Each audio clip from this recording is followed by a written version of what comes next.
we're exploring a couple of themes that are totally opposite to what we really are.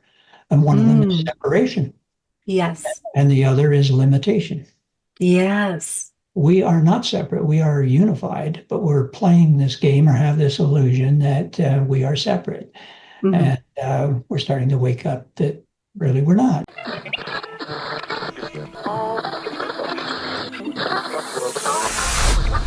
Intergalactic beings of multi-dimensional realities.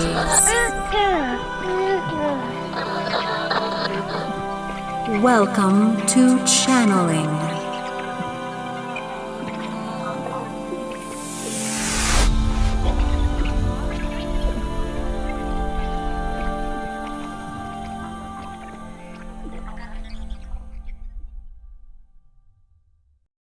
I kind of have a warm spot in my heart today that you have taken the time to be with me. And for all of those who are not aware, I'm sitting here with Peter Dennis. He is a hypnotherapist and has worked with many, many people on helping them become the best channelers that they can be, opening to their abilities. And he also helps them bring their talents to the public. This is, a way that he also helps guide them to know their unique expression in the channeling and help connect them to others who are along the same paths, who would support them, who would encourage them, mentor them. I think this is a beautiful thing to see. And it brings me back to the heart of community and what it is. And now, as we're on the web, now as we can reach across the world, communities can look many different ways, and we can find the support that we need in our own personal development. And I just love that you're reaching out and you're doing that, Peter. So welcome. Welcome to channeling. Well, thank you very much, Gwen. It's just a pleasure to be here. Yeah, I applaud what you're doing, and I think we're operating in parallel here in a sense. Yeah, we definitely are. And this is the heart of my work, and what this podcast is about is helping people to open to the depths of what they are. And, if it's one little permission slip that helps them do that and know that there's safety and support out there as they do so, and encouragement, then to me, that's the good news. That's, me spreading the good news to the world. We don't have to be afraid. We are rising together. We are opening together. We're discovering the power and our empowerment together. And so, it's good to feel we're on the same team. High five through the the TV screen, and that we're doing this together. I wanted to jump in first to chat really quickly about your book. I know how much it takes to put a book out. I have 2 out right now and many more that are in the writing process. I am prolific. But I wanted to talk about, because this might be really a key for some people who are stepping into channeling, who want to know, maybe feel a support around that. And the book is called The Channeling Connection, the Process, the Beings, and the Messages. And I wondered if you could just jump in and talk a little bit about that, what comes through you concerning that book and what it can be for people. Mm-hmm. Well, thank you for that. The subtitle, The Process, the Beings, and the Messages, is really what it's about. There's 3 parts to the book. And the first part describes what channeling is, and it gets into a lot of detail about how I assist people to do it. And it comes down to a fairly straightforward methodology. It's not rocket science. And I encourage other channelers and potentially hypnotherapists and maybe others to give it a try themselves. You can't get into trouble with it. And the more people that can get more people out there channeling, I think the better humanity is for it. So very much encourage people to give it a go.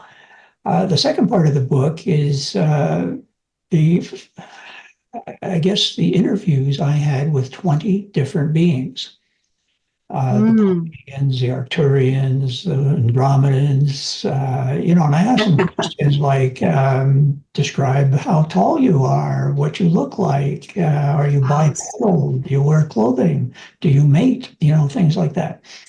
Now, many of them are spiritual beings. I got to some of the ascended masters and archangels and, Wow. beings like that.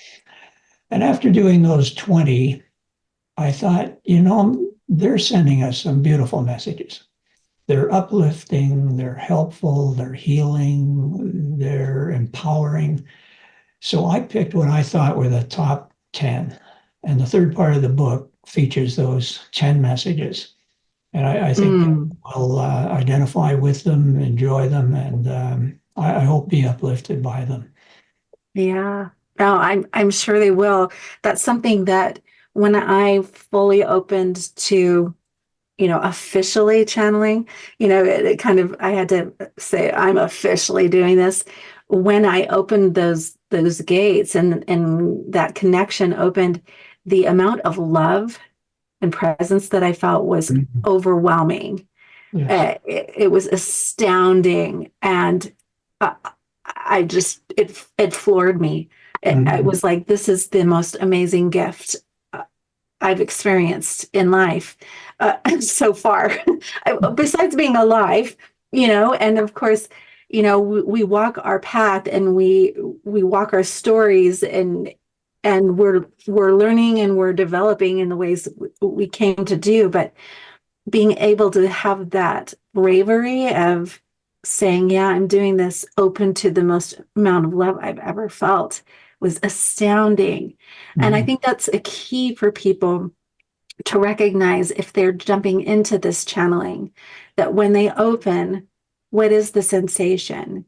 If they're feeling these critical, judgmental voices and different things, really become aware of what's going on, because it became so apparent to me that my connection and opening was connecting through my higher self. Really, it was me opening to my higher self and my source. And then, everything was connected around that. And it was me opening more and more to that. So do you have any comments about that? Do you have people come to you that are afraid that what might come through is something scary in a way? Yes. I think the media probably gives us reason to fear extraterrestrials. I can think of two movies where the ETs were friendly. Yeah. ET, the extraterrestrial, and Close Encounters of the Third Kind. Otherwise, I think they're trying to take over the earth and wipe out humanity. So yes, people in many cases are afraid. Yeah. I can tell you that I've worked with over 100 people now, and I have never had a dark energy show up. But we always ask Archangel Michael to stand by and just ensure that it's only beings of the light that come around. Yeah. And I've had a couple conversations with Michael about that. And he's with us. There's, and he shares the same interest as all these beings. They're here to help us. They're love-based, and they want to see us through the ascension process. And so Michael very much supports that, and he isn't going to let any dark ones in. And I've never. He's a pretty powerful dude. Fun too. Yes, archangels, you don't want to mess with them. Yeah. I think that's really a beautiful way to look at it too. And I'm sure that part of what you do is help people feel like they're in a safe space to be able to explore. And this is an important thing to feel, because as bringing fear into the process, it can cause quite a cacophony of interesting experiences, I think. in the process. But I think really opening in general, I've never been able to do it in a place of fear, anger, or like revenge or anything like that. There always gets to be a presence of love that guides it, for me. Well, not only that, Gwen, but we're all getting a vibrational upgrade here at this time. Yes. And as our vibrations raise, the dark energies just cannot interact with us. Yeah. Now, there are some that probably can, but most of them, the tricksters and those kinds of characters, they just fall away. They're not on the same level. We're vibrating at this level. They're here. It's just going to be a disconnect. Yeah. So they couldn't if they wanted to. Yeah. And, if there are any that get by, they got to deal with Michael. I love that. I love that. Well, I wondered if there was a quick message that you wanted to share that is a part of that book. One of the messages that have come through. I'm super excited to hear about it. So yeah, is there a message that comes forward for you? Well, there's two that I think are really important, and I hope we can get them both in today. But the first one is from Jesus. Mm-hmm. And it's simply love yourself. Mm-hmm. He said his message was misinterpreted when he was quoted as love your neighbor. He said, you can't do that if you don't love yourself first. Yeah. And so I said to him, look, most of us probably think we kind of like ourselves. We don't hate ourselves. We don't feel that this is too far removed from us. Yeah. What are some suggestions or techniques you can suggest that we can all employ to ensure that we do love ourselves? Yeah. So he gave me one. It involves looking in the mirror, looking at yourself right in the eyes and say, I love you, Gwen or Peter, you say your own name. Yeah. And there's a bit more to it, and you can get that in the book. The other message that I think is extremely important at this time is to be discerning. We're getting so many messages that are not the truth. We're getting misinformation, disinformation, or whatever you want to call it, and many people are throwing that at us. I think we're learning we can't trust our heads of state. We can't trust our governments or media. The beings say, you also can't trust us. They say, look, we see more than you do. We're kind of like parents, but we can be wrong. Yeah. So any input you get, check them out. Come to your own conclusion. Entertain them with your heart. How do you feel about them? Do they resonate with you? Just be much more discerning. I say, you humans have been very gullible. You've just accepted everything you've been fed. Yeah. And a lot of it is just outright lies. Yeah. And I think that's a great message because I feel discernment, especially in the last few years, has become critical in my life. Discernment is recognizing that what is someone's agenda, right? Yes. What are they invested in? Mm-hmm. And everyone is invested in something, even galactics, even galactics. And really owning that we are the creators here. We have the choice here. And the more we're able to discern, the more we won't get caught up in an energetic agenda that isn't aligned with what we want to be aligned with. Yeah. And our energy doesn't have to be used in a way or dedicated or invested in a way that isn't really what we desire and isn't bringing us our fullest experience of light, of love, of what we're wanting our world to be. And I think all of us here on this earth, we're in a kind of co-creation of, you hear the word new earth, right? And we are in this laboratory, this creative laboratory, saying, what are the possibilities? What can we truly create? What is this new earth? Mhm. And we each have such a powerful ability in that process that sometimes I think we can get distracted because it feels good to be a part of a regime, right? Mhm.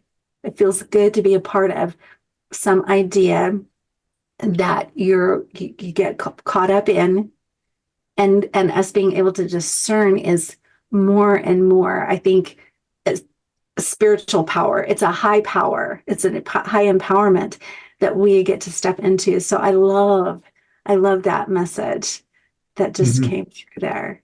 That's beautiful. Yes, and it's very tricky. You know, Hmm. we have created this environment for ourselves that is difficult. There's no Yeah. question. It's Yeah. almost like some superior beings who were spiritual, highly powerful, said, let's play a game. Let's Yes. get into physicality, forget who we are, and see if we can get out of it. Wouldn't that be a great game? Yeah. So we're Hmm. starting to get out of it now, that ascension process. We're waking up to who we are, Yeah. and we're actually part of all. We're part of the creator. We are the Yeah. creator, actually. Yeah. The analogy one of them gave me was imagine a big bonfire and it's roaring and throwing off sparks. Well, all Hmm. those sparks have the same essence as the fire. Yes. We are the sparks. God is the Yeah. fire. Hmm. And so we are taking on these physical bodies to have this human experience. I think that's such a beautiful way to look at it because I'm thinking of a spark separating from the fire, or it looks like it's separating from the fire. It has its own space, and so it feels separate, yet its essence is the same. And I think sometimes people in this experience can feel so alone and so separate, yet the element in what we truly are, the essence of what we truly are, is the same thing. And really, it it's like putting all your identity or your consciousness and awareness into your finger, right? Mhm. But the whole rest of the body's there. The Yeah. whole rest of the body is there. And so it is fascinating to study how we can experience the reality we are experiencing. And I tell people all the time, I often say, we're always channeling because this earth experience is a channeling. Yeah. Like we set up a system to be able to channel and hone in our consciousness to experience in a form, or feel like we're a singular form that's separate, and that we can have identities and that we can interact, right? And that's a huge process that we undertook to do this. Yes. Exciting, can be nerve-wracking, but it's kind of a beautiful thing to sit and be with if you think about it. Absolutely. And you might say too that in playing this game, we're exploring a couple of themes that are totally opposite to what we really are. And one of them is Mm, separation, yes. and the other is limitation. Yes. We are not separate, we are unified, but we're playing this game or have this illusion that we are separate. Hmm. And we're starting to wake up that really we're not. We're hearing lots of people saying we're connected. Yeah. We're a little more than that. We're actually just one. Yeah. Exactly. And Exactly. you hear people saying, well, we're more powerful than we think we are. Yes, we are. We haven't fully awakened so that we can tap into that unlimited power. But Yeah. as we ascend, we will. Yeah. I Yeah. love that. And I love that we speak such a similar language. When my guides speak, they say the same things, you know. They talk about this, and um, I think that's so true. The way I say it is, you talk about limitation, you talk about this idea of separation, and for me, I get to go back and really be with that feeling of separation. This has kind of been a part of some of my own psyche work, because a lot of people attach that, we automatically want to attach meaning to something. And this feeling of separation often gets interpreted into abandonment. I'm not worthy. Mm-hmm. I must have done something wrong to be alone or Yep. feel alone. All of these things that become attached to that experience. And then we get to unravel that and say, well, actually, Mhm. yes, I gotten to have the experience of that separation, but I'm the one that's applying those meanings, number one. And number two, there's something that holds the experience of feeling separate. And the thing that holds the experience of feeling separate is oneness, which you are, which I am, which we all are. And nothing could be experienced without that. Mhm. Yes. Nothing could. Yeah. So Yeah. it's It's it's beautiful to be able to have enough adaptability to be able to see those different views and to be able Mhm. to love oneself enough to free oneself of all the heaviness that comes with this feeling of separation. I was not planning on talking about this with you, but this is so fun. I love it, Peter. You never know what's going to come up with people who really have opened and explored and the depths. And this is, I think, something that channeling offers people is that we do get to explore in these ways. We get curious and say, what is this really? You know, can I see this in a new way? Can I open beyond my limited view right now? If absolutely. that makes any sense. That's Yeah. beautiful. Yeah. Every channeler just expands their Mm-hmm. awareness, awareness of what's going on around them and what's going on within them. That's maybe how you might define consciousness. And, consciousness is expanding. And as it does, we get more information. We just become aware of so much more. Now, I'm not a channeler in the same sense of world channeling. I channel when Yeah. I write. I sometimes channel when I'm speaking, and who knows, I might be channeling right now. Yeah. But yeah, I've had probably over 900 recorded conversations with channeled beings as I've been helping people to develop their channeling skills. And I get to ask any question I want. I'm a pretty curious guy. Yeah, I love that. What are some of your favorite questions that you asked? I'm curious. You caught me a little off guard, but I'd like to find out what these other guys are doing, what life is like for them. Mm-hmm. Now, I think a theme that comes up frequently is when I'm working with an individual who is, let's say, just begun to channel. I have a lot of questions about what can they do to improve the connection? Are there Yes. things they need to clear that would help them? What do you see as some of the possibilities for them taking this skill to the public? Yeah. Now, in many cases, they don't have to at all. Um, that's one of the important things, I think. Initially, when I started working with channelers, I thought, oh boy, here we go. I've had 35 years in industry and at some fairly senior levels in some major organizations. So agendas, schedules, goals, objectives, all this kind of stuff I've lived with, timelines and such. Um, so I thought, okay, we got to get organized here. We got to get out to the public. We've got to do all. No, you don't. With channeling, everybody can take it in their own way. And I would say I've just worked with my 100th person 2 days ago. So I've got a Mm. database of 100 now, and I'm going to publish some statistics about that. But where was I going with this now? Um, yes, of the 100, probably a quarter have decided to take it to the public. Now, Mm-hmm. of the remainder, there are a few who plan to take it to the public, and they will.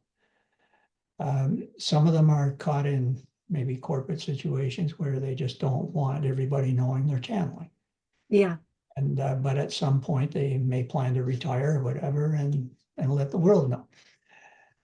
So I would say that maybe 35-40% of people will ultimately take it to the public, but the others will not. They'll do it for themselves. They'll do it for Yeah. trusted friends or relatives, family, but that's maybe as far as it goes. And that's perfectly all right. The beings have no problem with Absolutely. that. Nobody's pushing anybody. They say, take it easy, baby steps, be comfortable. There's no shoulds or have tos in any of this. Yeah. Hmm. So that's important to I understand. I think that's beautiful because really we're all here living unique lives, and channeling serves as in our unique expressions, in our unique missions, in our unique things that we're working with in our lives. And it should work for you, right? It shouldn't run you. And that's something that, when I opened to channeling, I got so excited. I'm like, I'm gonna do this, and it's almost as if the hidden ambition that felt so stymied was just like gung ho, right? It's like I am just gonna take over the world almost, and it's just so funny because they reminded me, like when I got bogged down with how excited and what I wanted to be producing, they reminded me, this is coming from you, Gwen. This is your excitement. You Mhm. made this statement, like this is the value that you wanted to bring. This is what it is. And you can decide to change that at any time, Yes. and it can show up in a new way for you. And it's all for your edification and what works for you. And so there's been a little bit of a process of me coming more to those terms, and it becoming more of this balanced experience for me. And so I think this is probably a process that most channelers experience as they step into it. But that was something that I experienced. I'm still gung ho. Don't get me wrong. Mhm. But Yeah. I mean, you can't not be gung ho and have a podcast about channeling. But I think there's something beautiful about it. I was wondering, this is going to be me stepping out and being daring. All right. And I wanted to kind of get a one-on-one experience with you because right now I feel like I'm a little bit of a crossroads, because what I channel comes forward through me. And I'm sure you're familiar with channelers like Bashar and other things that are trance channelers. Yes. And I feel like I'm kind of like on the edge of being willing to allow that to come Mhm. through. But it's been kind of me stepping closer and closer and closer. And I was just wondering, how would you work with someone who's kind of on that edge? I mean, you can work with me directly. I offer myself in this process, because that's a part of the kind of play that I want to have in this world, is being able to say, yo, look, I was brave and I was daring, and who knows what's going to come up, but I know it will be of some kind of support as I walk forward. So, Peter, I just wanted to invite you to step in and see what might come of that with me. Yes. Well, first, let's make a date to explore that. Perfect. And we can do that after this podcast. But for your audience, the distinction between trance channeling Yeah. and what you might call conscious channeling is the Yeah. conscious channeler is aware of everything that goes on. Yeah. The trance channeler is not. They just zone out. And Bashar is a good example, or Daryl Anka is a good example of that, because Yes. when there's an audience, the first words out of his mouth are, "How did it go?" He doesn't have a clue. He's off Exactly. somewhere else. I Yeah. have a friend, Dan Morris, who channels the trance seekers, and she says, actually, it's kind of boring. She says they're always asking about career, health, relationships. She says, I've heard it all. Exactly. And so I just zone out. But there's pros and cons to each. If you're Yeah. a trance channeler and you're working with clients, you don't know what the beings have said. So you may be at a bit of a disadvantage if your client has particular questions about that session. Yeah. You'll have to quickly get up to speed, and the client might be the one to bring you there. If you're a conscious channeler, the risk is that your mind can get in the way and maybe distort the message Yeah. innocently, but Yeah. nevertheless. So there are a number of channelers I know who have started out as being fully aware of what they're channeling, but they're starting to gravitate towards trance channeling. And they will Yes. have instances of both. Mhm.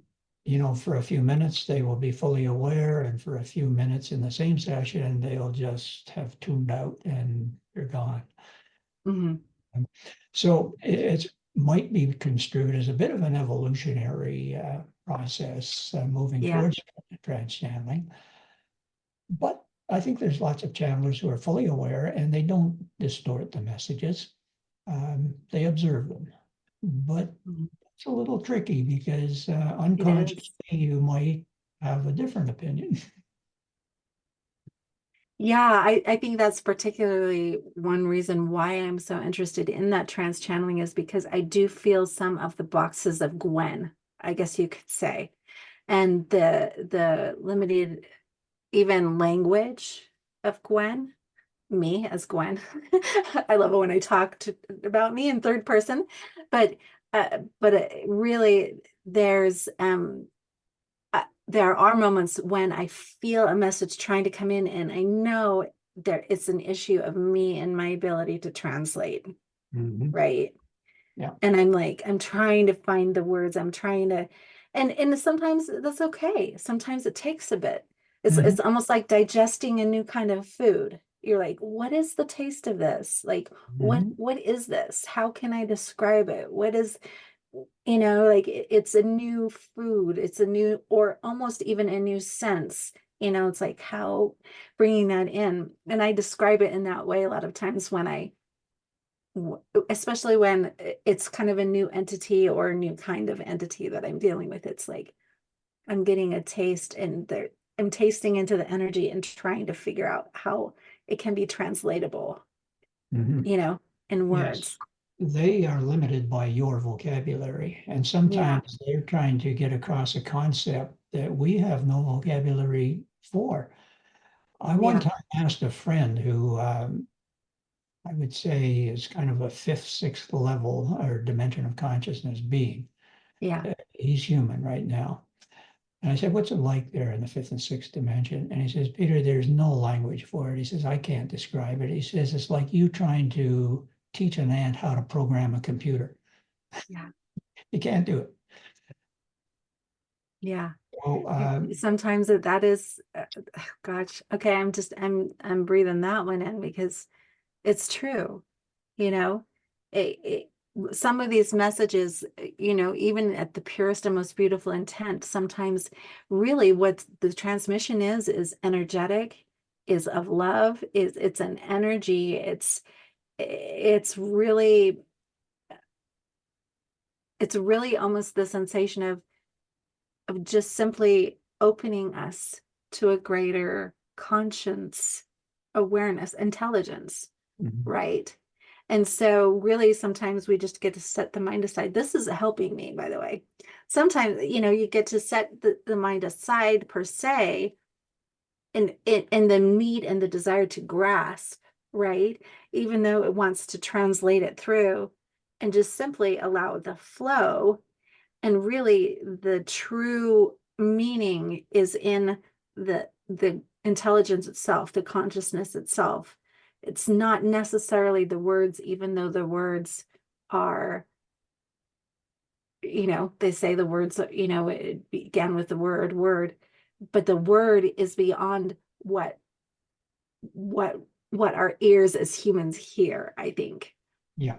One of the things that is helpful is to intend that the analytical mind and the ego go sit in the corner.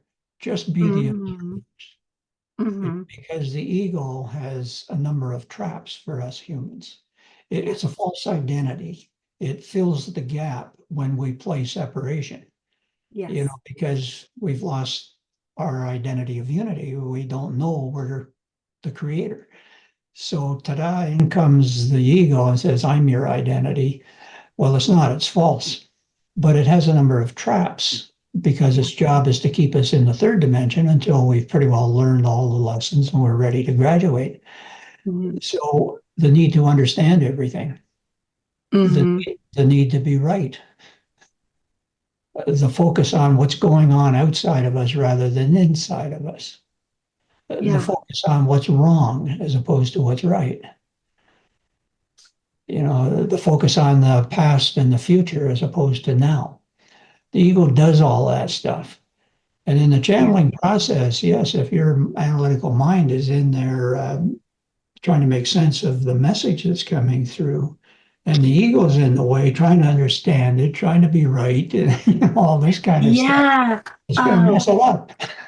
I love that. I think that's so great. I feel like I'm in a lesson right now. I'm in a little lesson with you. And I'm feeling into this sense of when I felt most of the time the difficulty in translation, it's because I was really grounding in like, my name is Gwen. I'm in this process. I'm translating this for you, right? I need to get this right. you know and it was very heavily identified in that in that conceptual idea of okay, I'm doing this big thing and I want it to be right so that that it's right. All of these things were playing in, even if it's really subtly right. Yeah. Coming and sitting in front of people as a channel, I, I, I think it's a beautiful process, what you're talking about, to be able to say, I'm willing to let go of being right or wrong. Mhm. I'm willing to let go of what you think, if you think I'm right or wrong, or if this is real or not. I'm willing to let go of me having to do it right, me having to say the right words, me showing that I have the intelligence to do this. And it's like, oh, I hear that ego. I hear that there's some insecurity. That's awesome. That's beautiful. But it's almost like the better we get, the better we are at being able to lay that down and just open up and let it go. Yes, also as we increase our vibration and start moving towards the fifth dimension, Yeah. uh, the ego begins to fall away. Yeah. And we can say, thank you, good buddy. You've done your job. I love you. Don't need you anymore.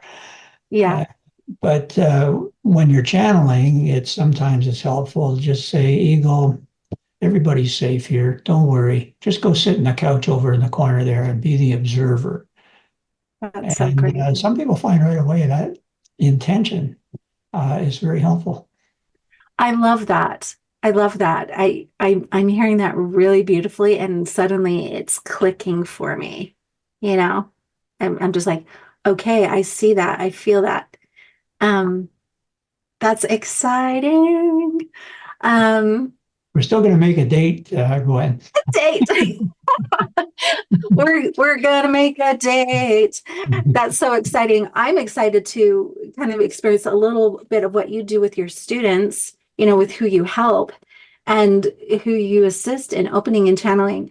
I'm curious as to kind of if you categorize the different gifts, I guess you could say. Some people are a little more intuitive, some people see, some people are clairvoyant, all these kinds of things. How do you like to view that when you work with people in channeling? Do you just simply ask what people's gifts are? No, for the most part, I think I just ignore it. Um, Certainly, channelers have reported to me they get images. They get Mm-hmm. sacred geometry. They get images that help explain concepts. Yeah. And I think that might travel with an individual who is more visual by nature anyway. Yeah. We learn in different ways. We're visual, we're auditory, we're kinesthetic. kinesthetic, Yeah. different ways of learning. And I think the beings tap into that and present their messages Mm. consistent with some of those ways. Hmm. But I don't get too hung up on whether people, lean one way or another in how they Yeah. receive it. I do ask if there's anything impeding this. I sometimes ask if the connection were perfect, we'd call it 100%. What is it now? And the being will often say, well, it's about 75%. So I'll Hmm. say something like, well, what would make it 100? And say, oh, they've got to ground themselves more, or drink more water, or change their diet, or whatever. Hmm. There are things like that people can do. Hmm.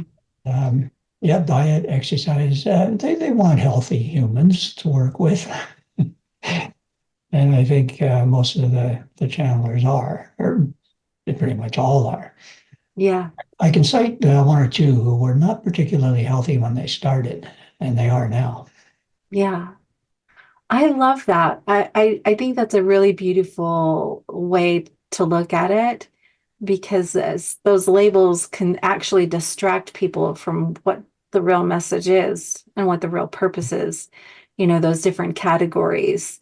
Um, and everyone is going to have their unique flavor, you know, everyone is because we're designed differently, just like you said. And so we'll connect with different kinds of people. I think people will hear it a little bit more unique.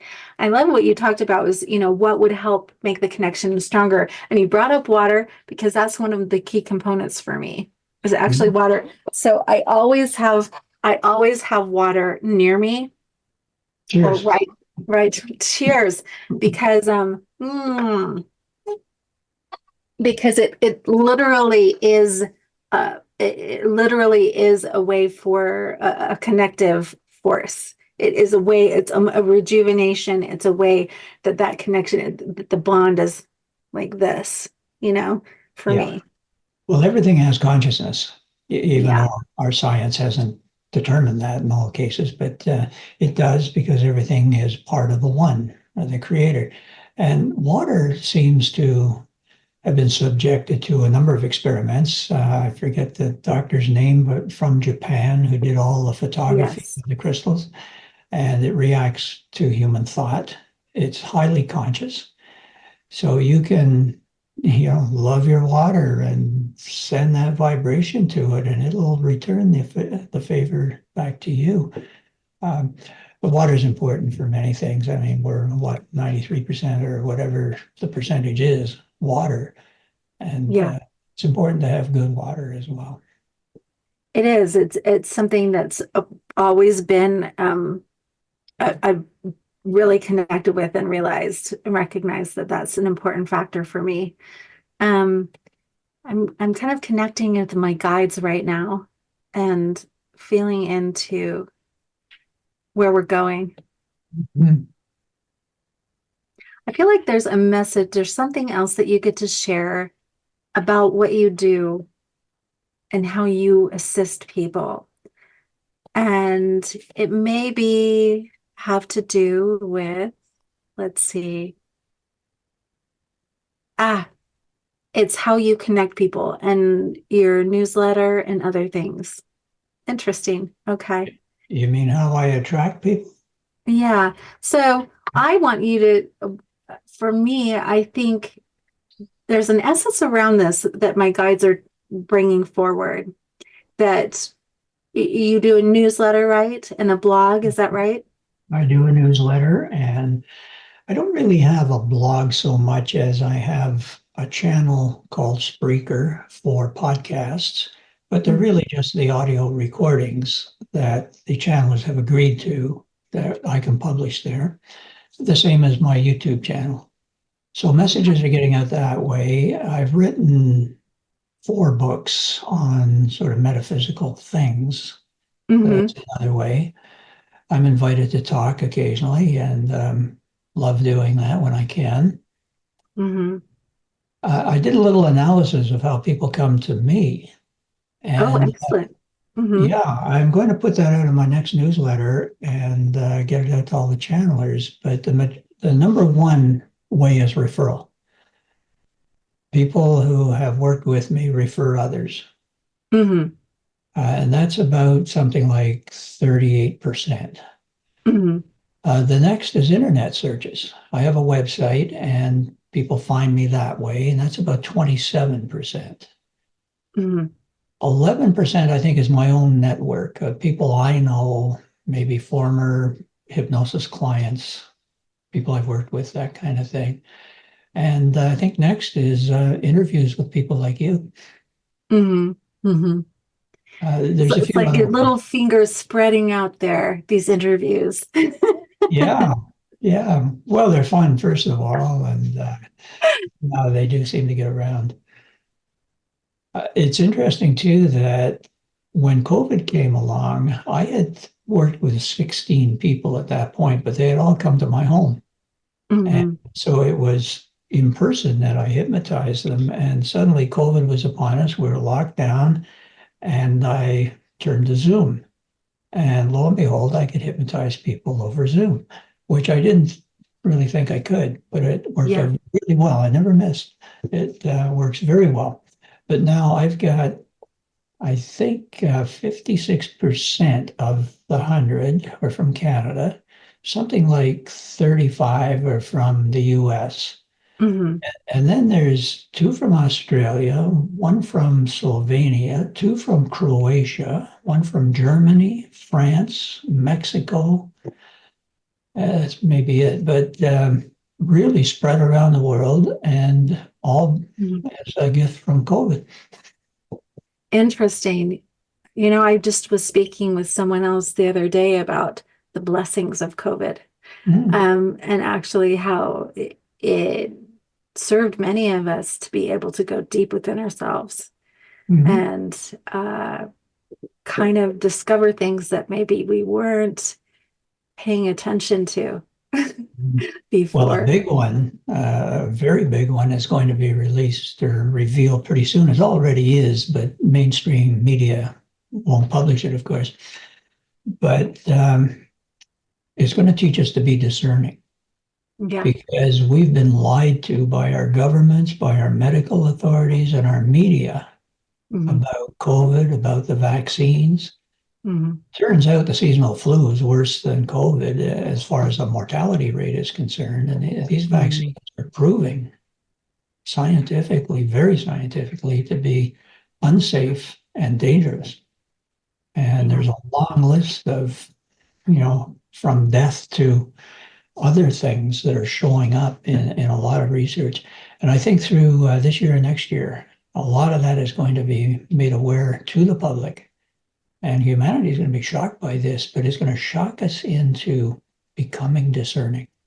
Yeah. And that's the outcome or the gift from COVID that is going to show us that we have been lied to and tricked, and smarten up, people, and start making up your own minds.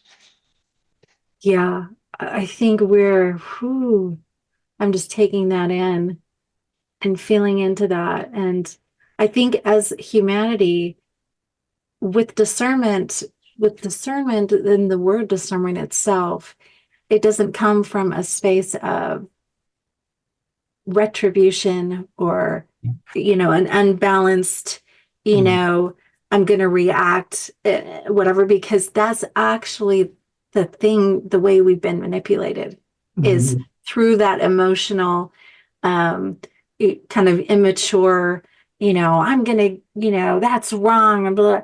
With discernment, you're able to look at something and from a balanced viewpoint say, all right, I see you now, and what opportunities to bring us into a truth or a wholeness or yeah. to the kind of life we want do we have here now that we see this, right? If it teaches us a lesson, we should be thankful and send love to those who taught us the lesson. Yeah, We need the dark to expand the light. yeah, And you can name some names of some of the perpetrators, but they're playing their role.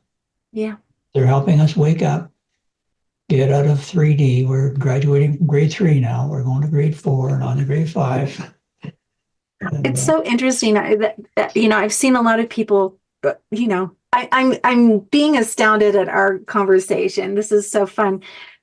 I saw a meme the other day talking about, someone was brought here in order for you to awaken to something, like they're playing that role. And I said, no, I'm here to open to my awakening. They are here simply playing a role that I chose to use in that way. We all choose how we interact with someone playing a role.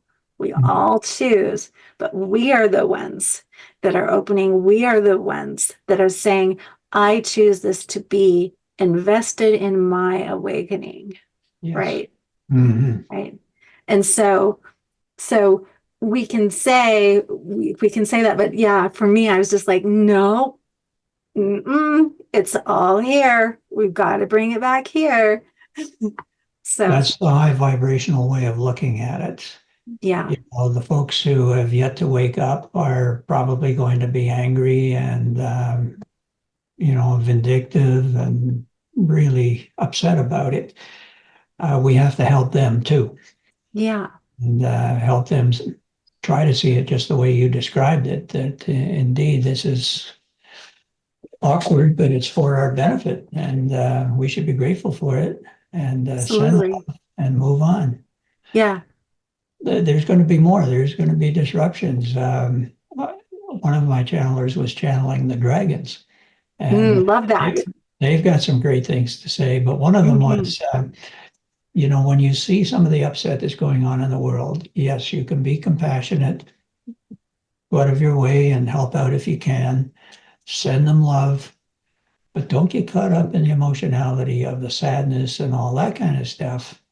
And they said, finally, just relax and enjoy the ride or enjoy the show, I think they said. Enjoy the show, right? Oh gosh. I've had some fun dreams where I'm just sitting here, on a computer, and I was at a job and I knew this wasn't a job and I'm doing it, and it's like I got done with my work and it was faster than ever, and all I had to do is just turn around and watch the screen, watch the show that was playing out.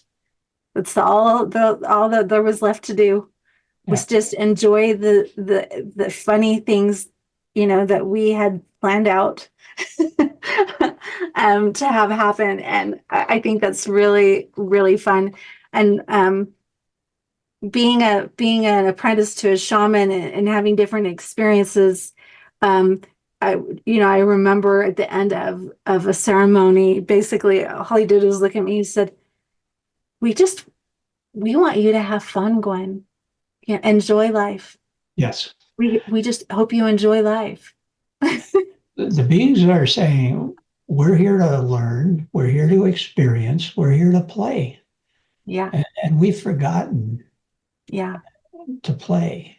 And we think experimentation is wrong because it can get into, maybe harming somebody. Well, they said, don't worry about that because the person who may be harmed by it has agreed to it prior to their incarnating here on Earth. So it's by agreement for the purpose of both parties learning something. Yeah. And even though somebody gets killed, I mean, they really don't get killed, their bodies do. Exactly. They move on, no big deal. From a higher perspective.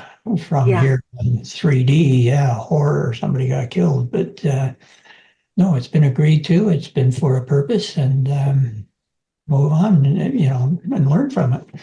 But we're here to play, and we forget that. Another message is slow down. Slow down. Take time for yourself. Find things to play. Find time to do nothing. It might be, and sometimes the doing nothing is the playing too. Yeah. Go walk with the trees.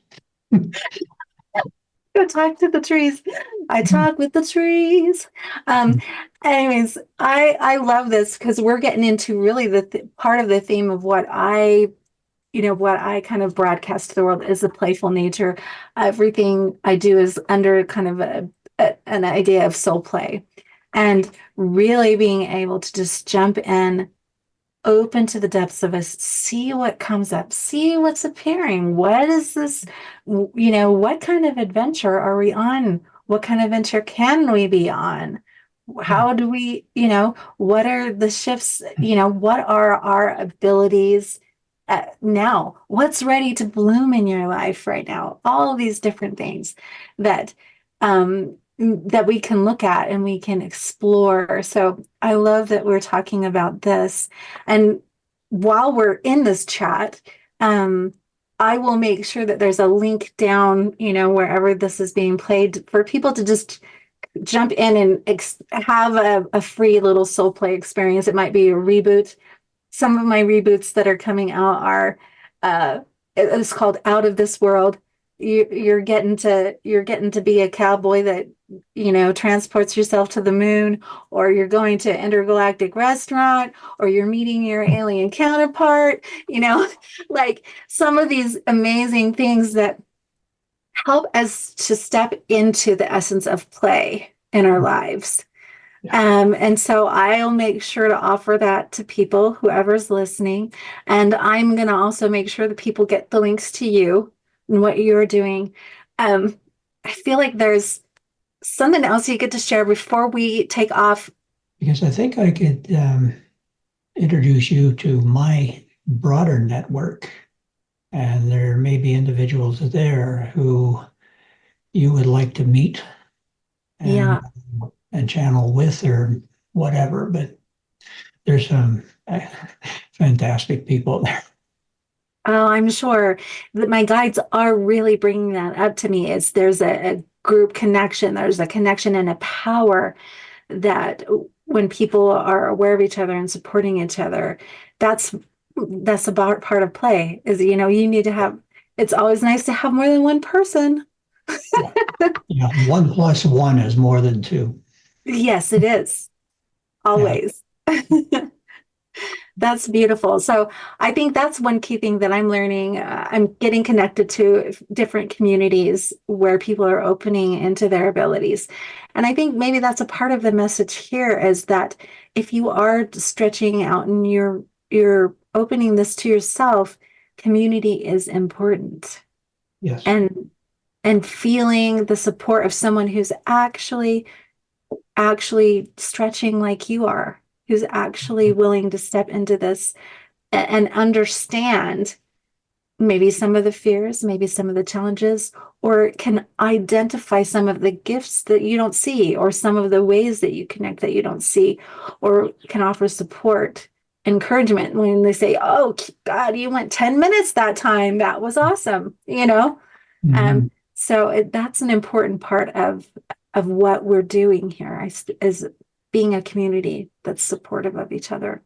I think so. And you mentioned the term New World, but we're getting a fair bit of information about it. It's not perfectly clear what that really means, but it seems people are exiting the big cities to some degree. Yes. People are looking to live closer to the land.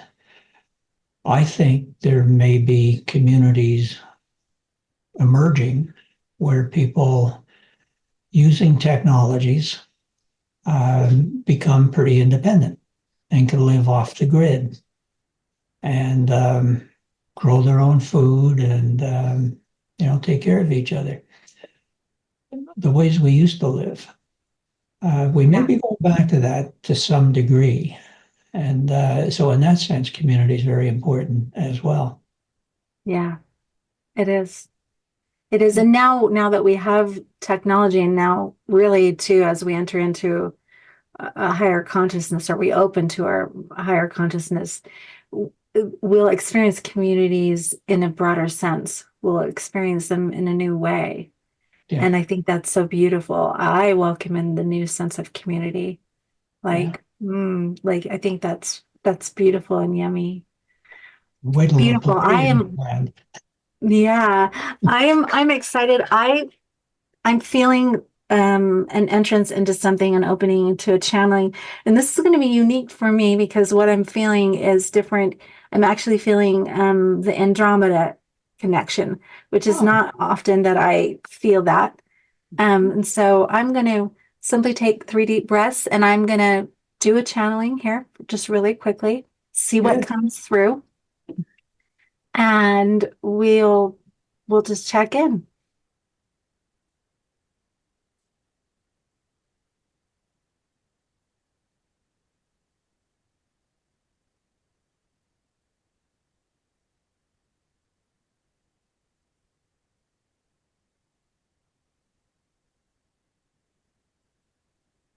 We are here, as you would say it, and we are pleased that Gwen is being daring at this moment for this Andromeda energy connection within her soul, the deep connection within her soul. She has not yet formally voiced. And so we are here in love and in encouragement.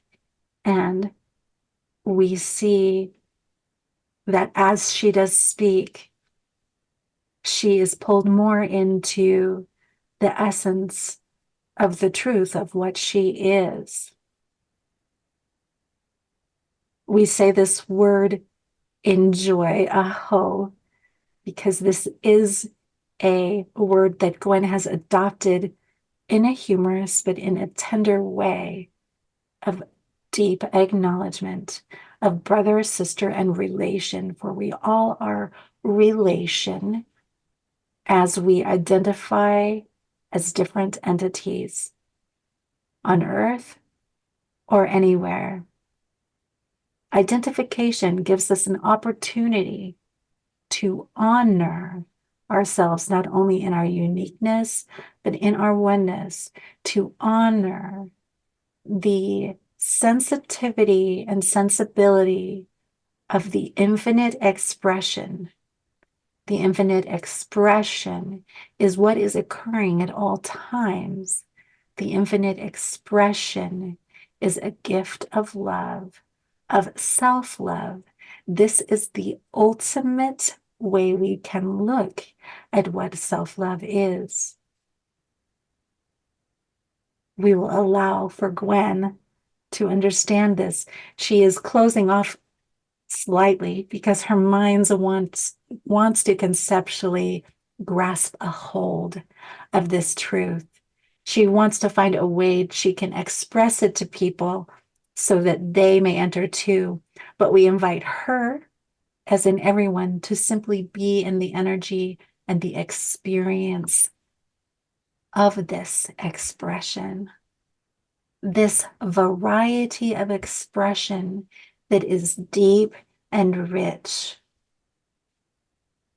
And as we sit in this expression and we acknowledge it, we acknowledge our oneness. When we choose, or when an entity chooses to cut off a part or deny in their minds a part of this universal, this full expression, they are cutting off depth and the richness of their experience of all that they are. This is how we may share this in simplicity. Of course, this is your choice here on earth. This is all our choices. We play in many multifaceted ways.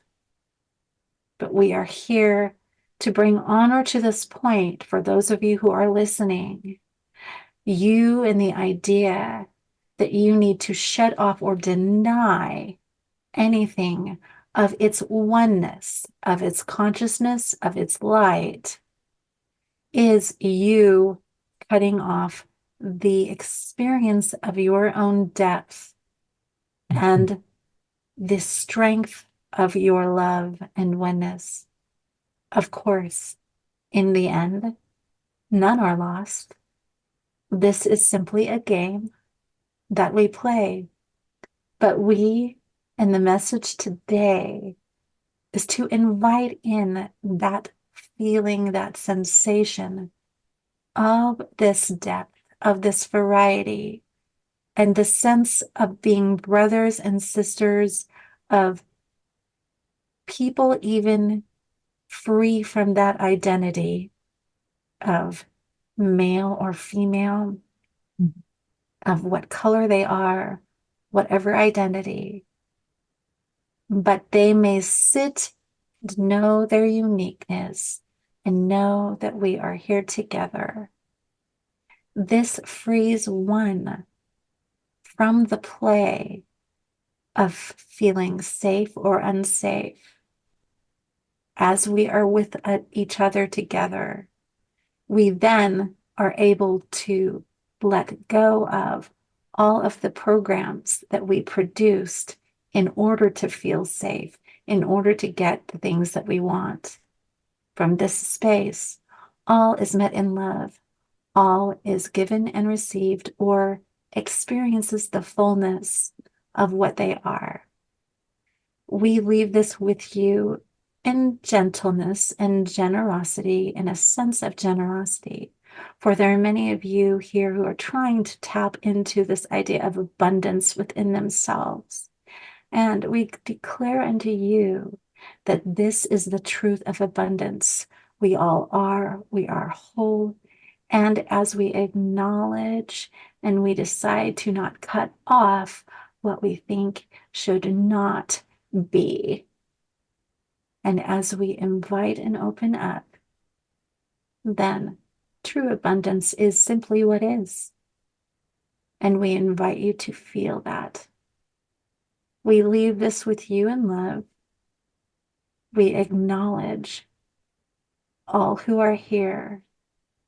And we say this as brothers and sisters, simply in its purest sense, honoring your divine natures, honoring the simple truths of what you are, uncluttered, unmarred, free from having to clutch onto identities,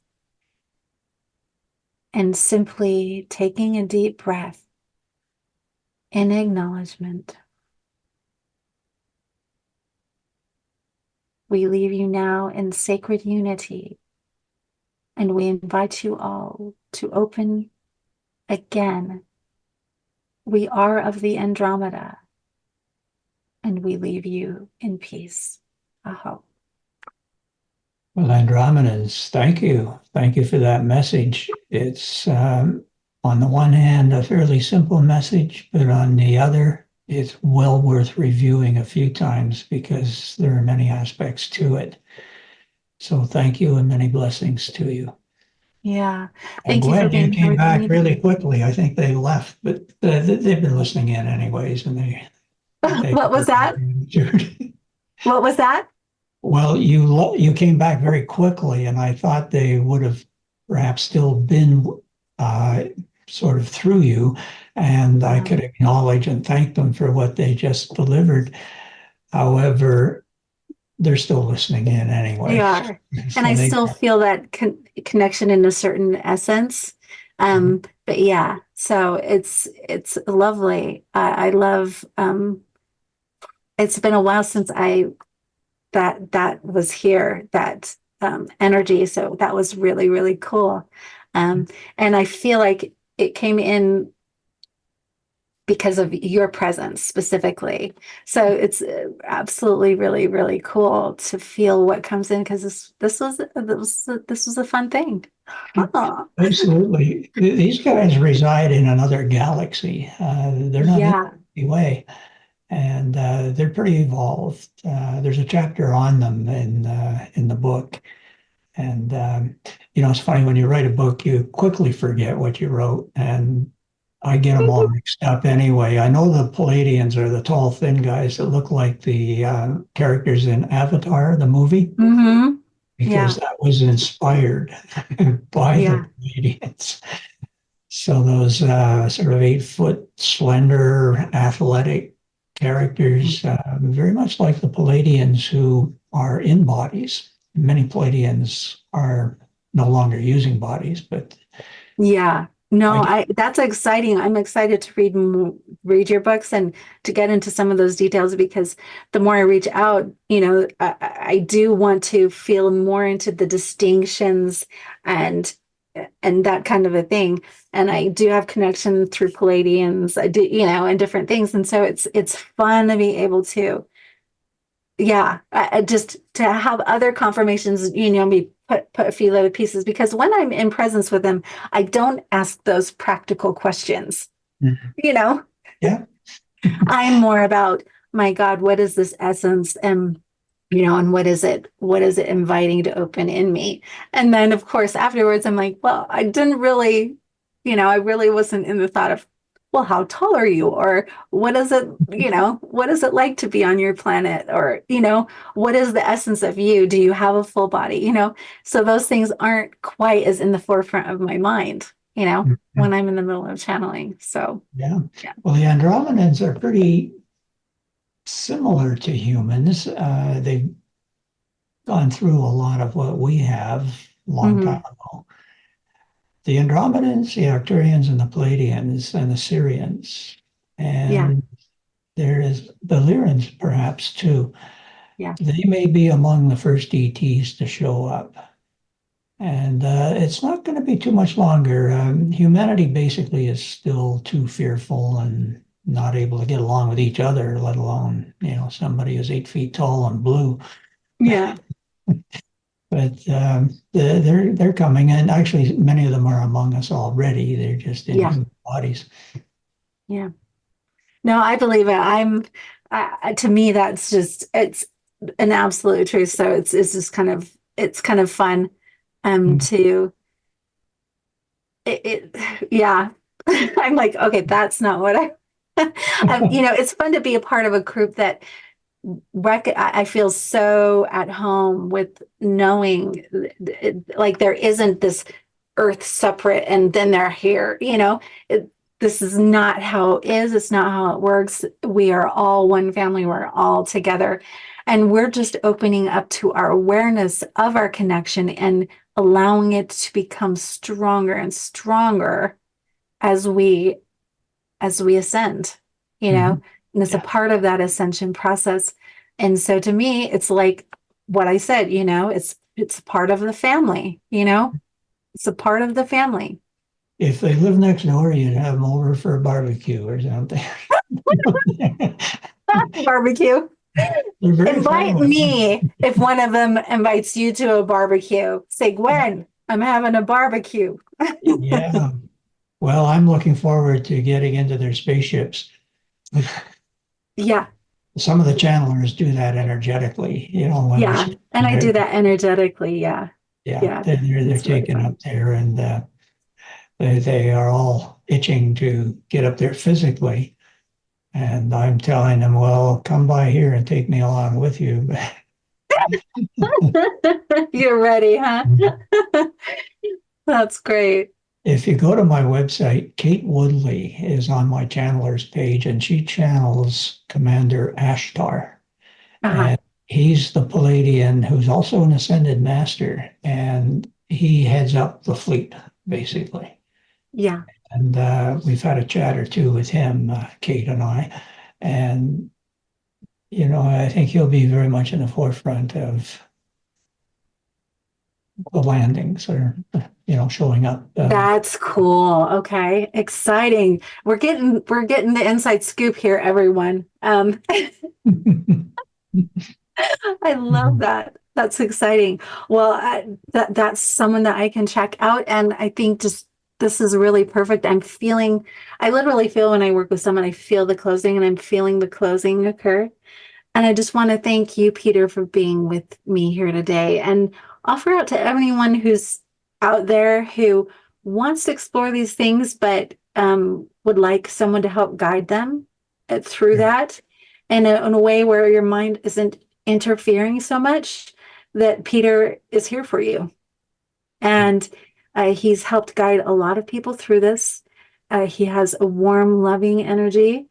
Um, I give my promotional my promotional thing. I recommend him. So if you get a lot of clients through recommendation, this is the recommendation. Well, thank you very much, Glenn. If And people yeah, go to my website, they'll see more in detail what it is that I do and yeah, what I charge, and they'll see some of the channelers and their testimonials and that kind of thing. So, yeah. yeah, be discerning. Check me out, and if you think I can assist in some way, send me an email. If not, I mean, whatever helped you today to open to the depths of yourself, this is the good news. And this brings us joy. So thank you all for being here. And I end my podcast by saying, own your stage and play on. Thank you all. Thank you, Glenn. Thank Bye you for so much.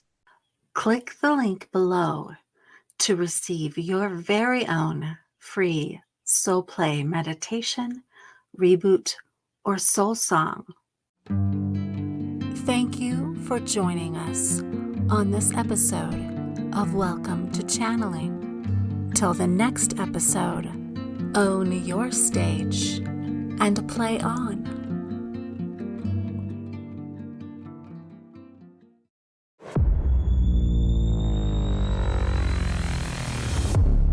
Hot Muffin Media.